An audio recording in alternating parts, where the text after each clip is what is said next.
दोस्तों, एक छोटी सी भिखारी लड़की भूख की वजह से चुपके से कुत्तों के लिए बने छोटे से रास्ते से महल के अंदर घुस जाती है और टेबल पर रखा एक बन उठाकर तुरंत अपने मुंह में डाल लेती है। लेकिन वह उसे निगल भी नहीं पाती कि तभी गार्ड उसे पकड़ लेते हैं। तभी वहां राजकुमार आ जाता है और लड़की से पूछता है कि इतना सारा स्वादिष्ट खाना होने के बाद भी तुमने सिर्फ बन ही क्यों लिया।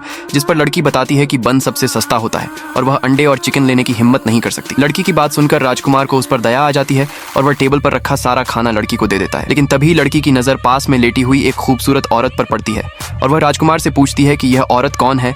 जिस पर राजकुमार दुखी होकर कहता है कि यह मेरी पत्नी है, लेकिन अब यह इस दुनिया में नहीं रही। तभी पास में रखा एक फूल लड़की से कहता है कि राजकुमारी मरी नहीं है बल्कि जहर की वजह से बेहोश है। हैरानी की बात यह थी कि सिर्फ वह छोटी भिखारी लड़की ही उस फूल की आवाज सुन सकती थी। लड़की तुरंत राजकुमार को बताती है कि फूल ने क्या कहा है, लेकिन शाही डॉक्टर यह सुनकर कहता है कि उसने राजकुमारी को अच्छी तरह से जांच लिया है और उसका जिंदा होना नामुमकिन है। तभी फूल दोबारा लड़की से कहता है कि जहर एक गुड़िया के अंदर बंद है और अगर उस गुड़िया को जला दिया जाए तो राजकुमारी दोबारा होश में आ जाएगी। ये सुनकर लड़की पास में रखी उस गुड़िया को उठा लेती है, लेकिन गार्ड उसे तुरंत रोक देते हैं क्योंकि वह गुड़िया राजकुमारी की बेटी की आखिरी निशानी होती है और किसी को भी उसे छूने की इजाजत नहीं होती। राजकुमार भी लड़की को गुड़िया नीचे रखने के लिए कहता है, लेकिन फूल बार बार लड़की से उस गुड़िया को जलाने के लिए कहता रहता है, जिस वजह से लड़की बिना डरे गुड़िया को सीधा आग में फेंक देती है। गुड़िया के जलते ही उसमें से निकलने वाला धुआं एक काले बिच्छू में बदल जाता है और कुछ ही देर बाद धुआं गायब होते ही राजकुमारी धीरे धीरे अपनी आंखें खोल देती है।